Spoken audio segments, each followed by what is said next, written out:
Yo, yo, yo, what's up, everybody? Thank you for tuning in to yet again another fantastic indie creator interview.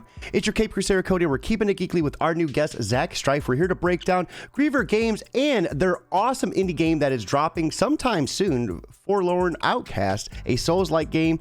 And you guys know me, I love my Soulsborne game, so I've been excited for this chat for quite some time. Zach, welcome to the stream. How are you doing today? Doing good, man. How are you? Not too bad, not too bad. We were talking backstage. I just got done last night playing Bloodborne all last night. So, watching this, watching some of the gameplay footage, this is just phenomenal. But before we dive into the game, I always like starting with the basics, and that's a little bit about who you are and how you got into creating indie games. Yeah, sure. So let's see here. When I was younger, I was interested in programming. And then one day it kind of dawned on me, hey, programming is actually how games are made. I was like, well, this is perfect. That's what I was meant for. And so, I went to school. I got my computer science degree. And then I did 2 years of toward a bachelor's in game design. And they were like, well, 2 more years and, you might be ready. And I thought, no, I'm going to start. So I took the next summer and I watched Udemy courses and Pluralsight on Unreal Engine like all day and night, replicated everything I could, and started my own team. So you just got the bug early on and then became CEO of Griever Games. What all went into developing that? Oh man, so much. So actually, you know what the hardest part for any team out there is finding good team members. You get a good team, anything's possible. And I will tell you the best way to get good teams and good team members is to build stuff yourself. Prove that you can do it, find someone else that's proven they can do it, and get started. And that's the best way to do it. So right now, how big is the team at Griever Games? We started off with 4 members, and now we have 24. Wow. Yeah. That is a big team. I mean, what type of departments do you have filled? Like, what's it look like running Griever Games behind the scenes? Yeah, so behind the scenes, we've chopped everything into 3 teams. So when we started, it was just, we're the Griever team, that's it. We had Discord. Eventually, and then we had Trello, And after that, we realized, like, this is just not enough. So we changed to Slack. We split into 3 teams, and we've got the code team, and I run that. And then we've got the art team, and Jamie Wilcock, he runs that, awesome guy.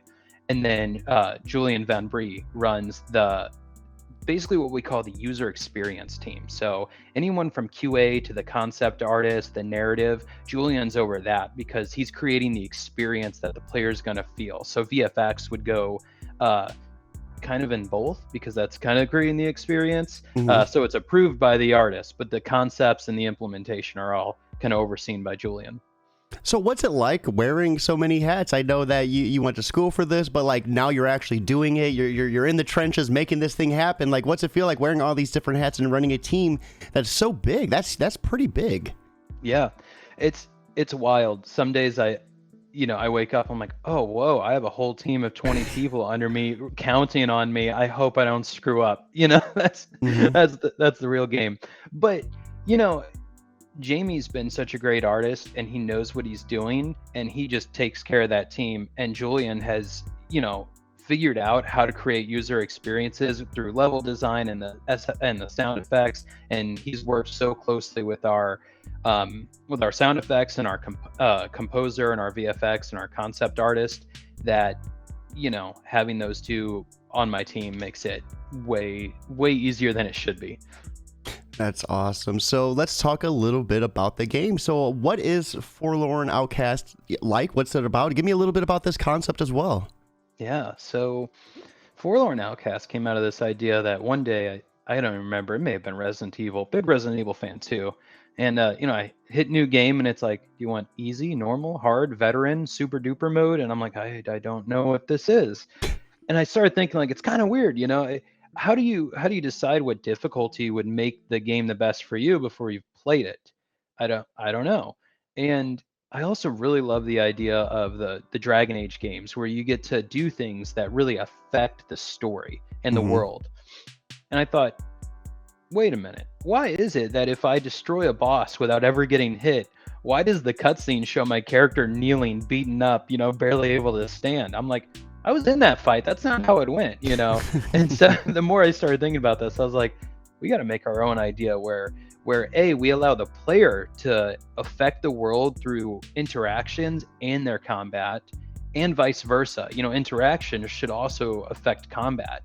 Mhm. And I really think that, you know, we should start monitoring how players play the game. You know, if they're defeating bosses without getting hit, it's kind of rude to give them a cutscene that basically says, hey, you almost died here, because that's not, you know, that wasn't their experience.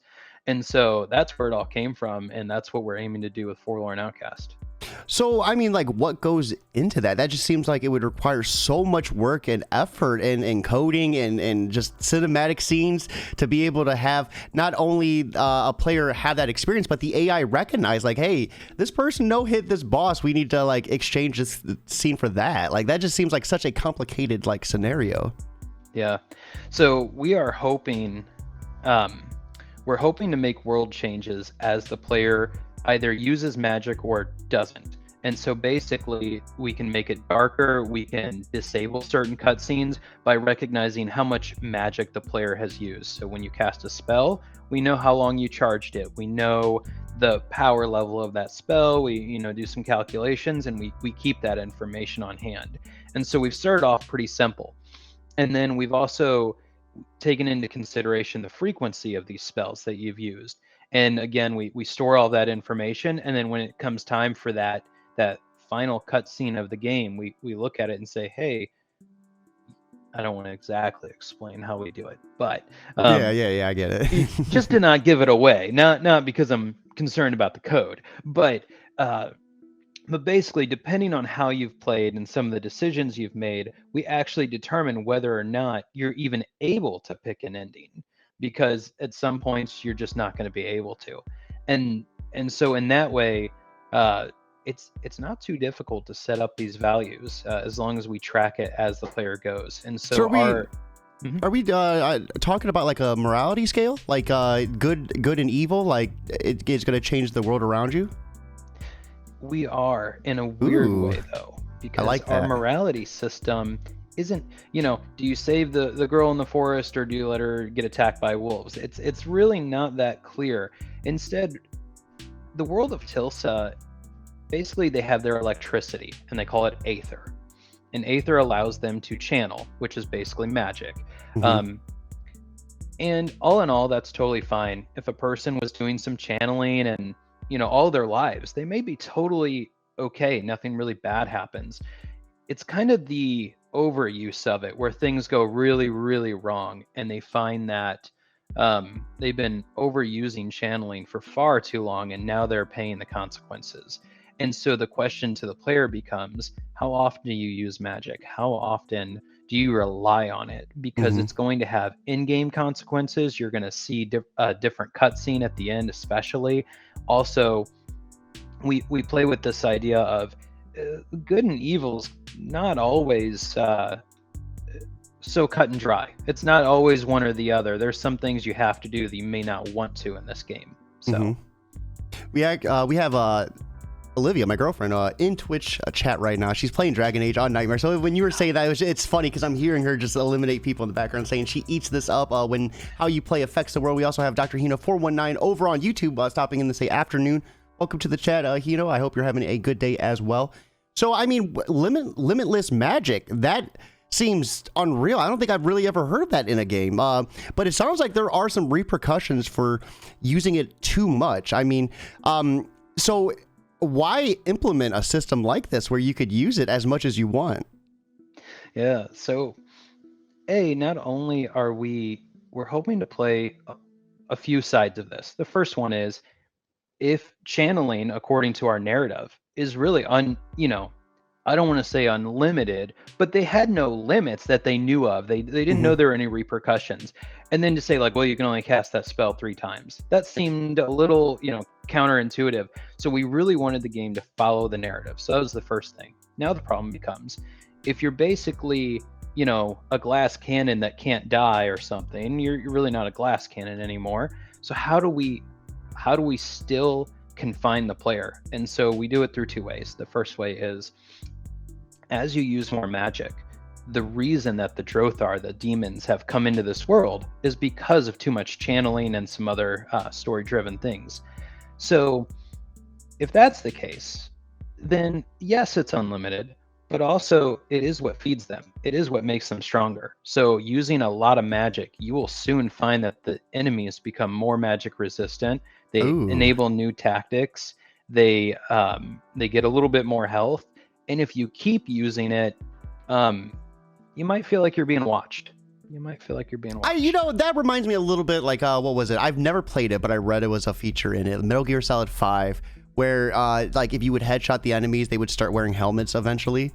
Really? You know what I mean? Yeah, Cool. I heard that was a thing. Like they would wear armor, and you'd have to rethink strategy. That's such a cool system. I love that. And we were talking a little bit about the difficulty system with this. What's that dynamic difficulty balance look like for this game?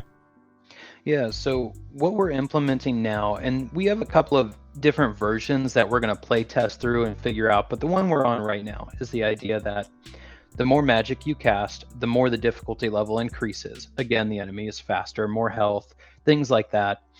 On the other hand, if you found that you're pretty far in the game and you've really made maybe the next area too difficult, you could actually travel back a bit and defeat enemies without casting magic, and they can drop crystals that you can then sacrifice along with maybe a little bit of strength or a little bit of dexterity to lower that magic difficulty and let the enemies not be quite as powerful. Oh, that's awesome. I seen in your little video too, I was watching the little Final Fantasy 9 reference when VB's thrown down, and what is it, Kuja is standing over him? Yeah, that was on the disc 2, I think? Yeah. Dude, such a good game. Yeah, he uses like Clim Hazard on you or something. Yes, some move. yes. Yeah, and then it's like, oh, you lost this fight, and I was like, no, I wasn't. No, I didn't lose that one. Dude, and that's the thing. When you're fighting Beatrice, you're supposed to lose that fight. It's like in 10 rounds because you could steal a sword from her. That is like you have 130 like something odd chance to steal it in 10 rounds because either she wipes your party at the end or you just die getting whipped. But yeah, it's interactions like that you were talking about, like how you were destroying them, but it's like it forces you to lose the fight. It just is such a disappointment. Yep. And I really hope, so we're doing that for sure with the ending. I don't know if we'll be able to do it for every boss because we have 4 right now planned and implemented. So I'm hoping as we move forward with future titles, we add everything. One of our like example ideas for a sequential title would be if you were in a town and you get like a contract to kill someone. If you poison them and they die, then they say, oh, he had a heart attack, he died, no one's really too suspicious. On the other hand, if you stab them to death with a weapon, then the town may believe that they're murderers going around town. So maybe the stores start closing earlier, you find more locked doors, people don't roam the streets at night. Versus if you do everything when you complete these quests to make it feel like it's a safe area, then at 9 o'clock at night, there are still people roaming the town and the stores stay open later, things like that. Those are the directions we really want to take this, where how you complete quests, the decisions you make affect the world entirely.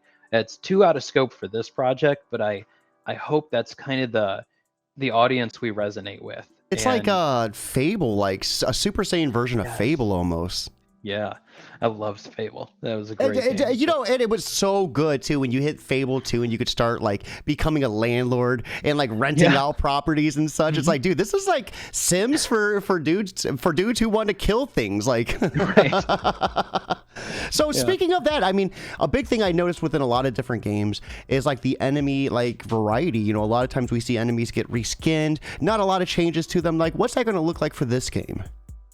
Yeah, so for this title, I want to say we have 6-7 enemies, possibly. And what we've done is we've given them all a unique ability or two that gets unlocked depending on the magic difficulty.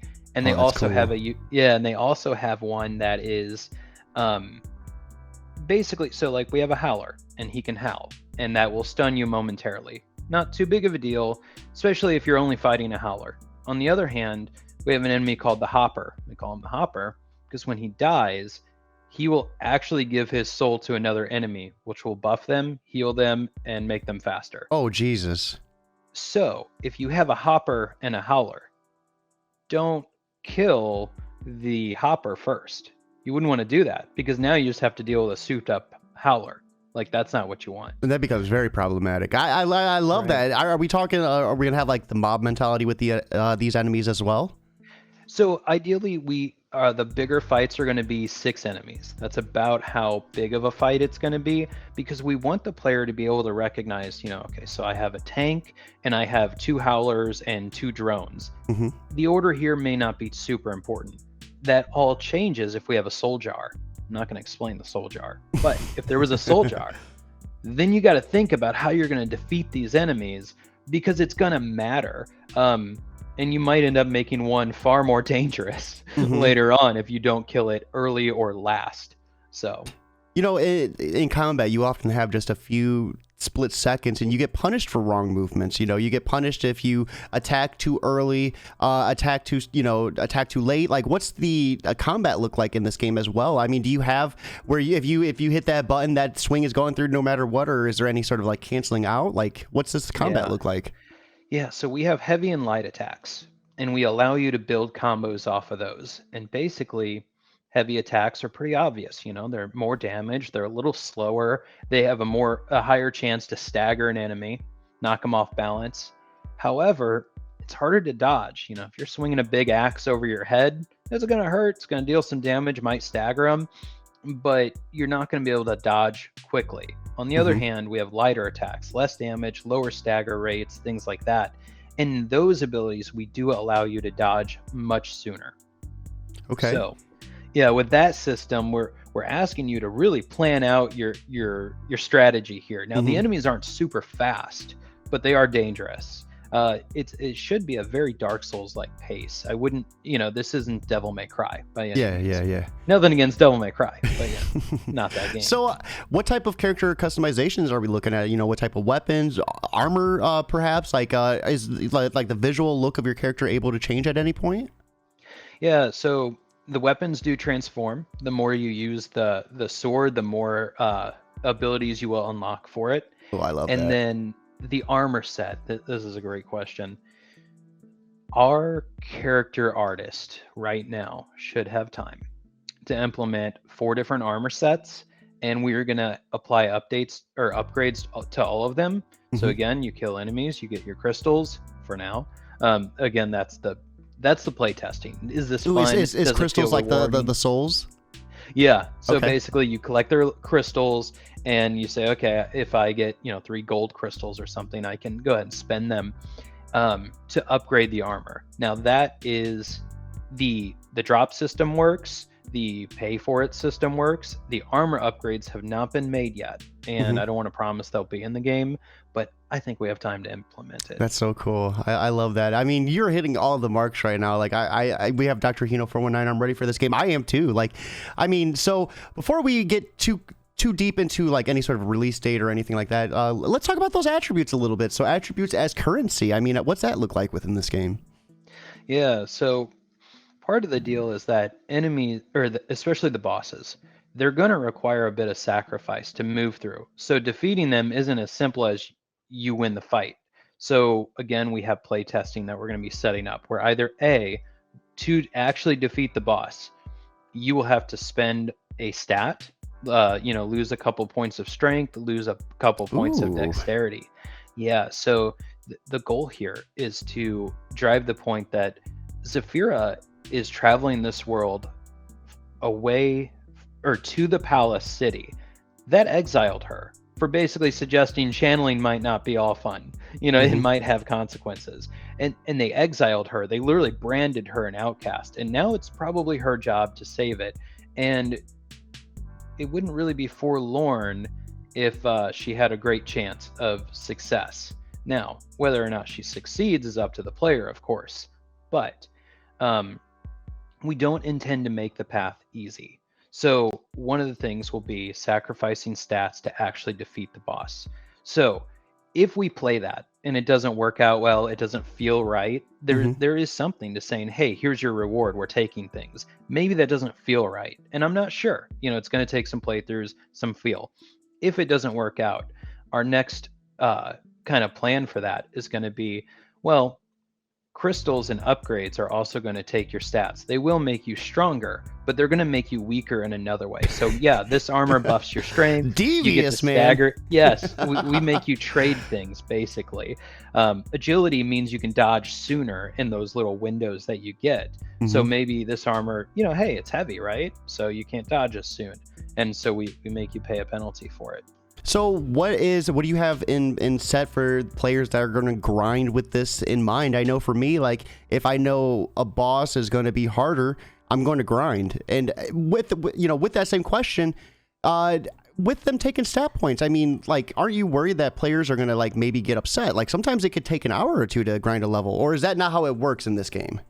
Yeah, you would only have to give a few points. We wouldn't take the whole thing from you.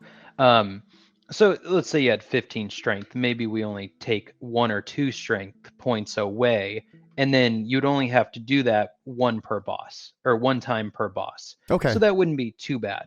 Um, and so there's a lot of discussion in our team about whether or not we should take something after you did the work, you know. And so again, that's gonna have to be a play test and a real true, like, do we want to punish the player for actually defeating the boss? And then as for a player that's doing the grind, more power to them. I love the grind. I Yeah, love dude. working for that sword that's on the 100th floor of the dungeon, or I love that. I don't want to take that from them. So if they level up, Ooh, they get extra points. was that a nod to Final Fantasy VI right there? That was yeah, that and another one, Dark Cloud. Both of those had the Okay. 100th floor Yeah, dungeon. yeah, Yeah. yeah. We have Maliflower3 over on Twitch throwing some emojis in chat. Welcome to the stream. Hope you're having a fantastic time. So, man, this game is fantastic. When are you looking at any sort of release date for this? Is there one in sight? And with that, what type of price point? Yeah, so we're aiming for the end of Q3, so probably late September. Oh, that's We right around the definitely want. corner. Yeah, so we've got our systems built up, and now it's just going to be, let's play test it. Let's, obviously bug fixes too. I'm sure there's Mhm. those, but a lot of it's just going to kind of come down to, hey, every time we defeat this boss, you take a strength or two, it just doesn't feel right, even though it kind of goes with the lore of sacrifice and having to do what you have to do to get to the palace. It doesn't feel right. Okay, fine. Let's modify that system. Let's make it do this instead. So there'll be a lot of play testing, but I think Mhm. over the next 6 months, we're basically going to be in a play test and kind of final touches as we go, along with a couple iterations to do optimization. So, any sort of price point that you guys are gearing towards, or is that still kind of up in the air? Yeah, so we've been looking at a lot of games in this genre, and I'll tell you, if I see a $5 game, I assume $5 of effort went into it. We have a Mhm. team of 24. We've been working for 3.5 years, something like that. So we're aiming somewhere between 30 and 40. Not a bad price at all. Not a bad price. Any DLC planned for it as well, or is it just going to be kind of a standalone game? So DLC is planned if we hit probably 50,000 copies sold or more. We're going to go ahead and do a DLC. That's so Um, cool. So it'll depend on sales there. And then, if it goes real well, I'd even like to try our hand at porting it to another platform. So you're looking just strictly on PC at this time? Yeah, for now. Cool. Again, if sales come out pretty well, I'd love to port it. Mm-hmm. No, that's awesome, man. So I mean, this world looks just so big. I love how many different bosses and enemies there are. How long of a game are we expecting? So ideally, we're going to get 12 to 16 hours. We Yeah. did have to slash one area though, so I haven't run through it, and just doing a straight run through with no enemies, not picking anything up. It takes a solid hour to go from like the start to the end. Mhm. So, or at least walking it did.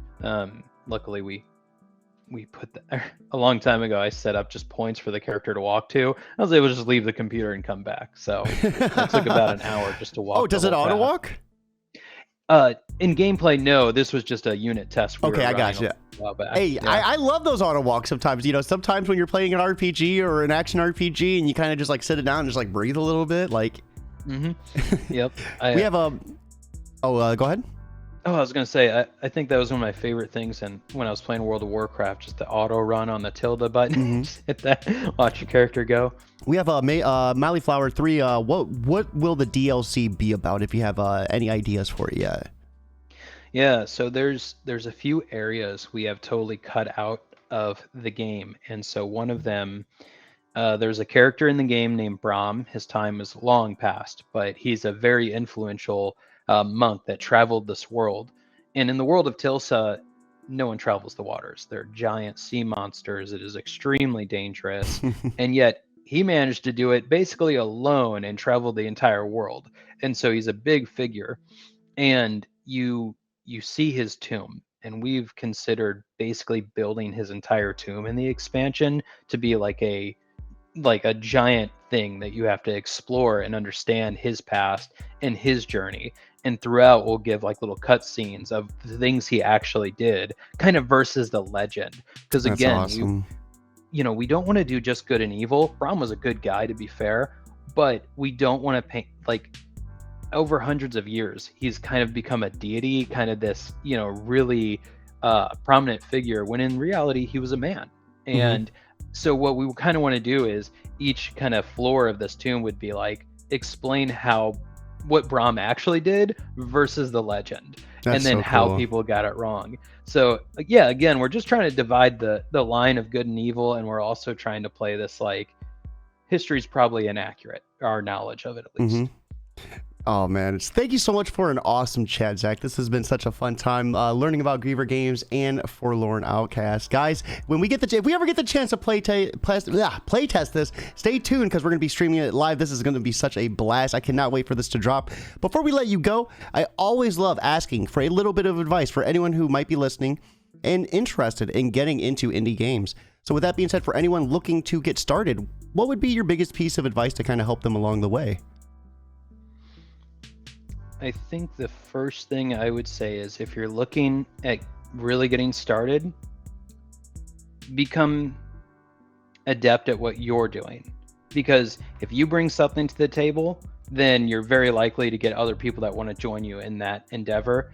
And then organize and notate. Get a wiki page, a private one, get somewhere, get organized real fast. You will be eternally grateful in a year when you guys are like, how is that system supposed to work again? Or, hey, did we make that asset? The more organized you are early and up front, the better. Absolutely. Setting up those preventative measures, those fail safes, never go wrong. It's wiser to plan ahead instead of not planning at all. So awesome advice there, Zach. Thank you so much. Everyone watching, be sure to follow Zach on Twitter. We have that link in the description, as well as the other social media platforms, YouTube, TikTok. Any other social media platforms you'd like to shout out at this moment? No, I think that's all of them. We've got Twitter. That's all of them. So those are in the description. Stay tuned with Zach and Griever Games as they update about Forlorn Outcast and everything in between. With that being said, guys, it is time for us to wrap up. Hope you all have a lovely Thursday, but most importantly, guys, keep it geekly.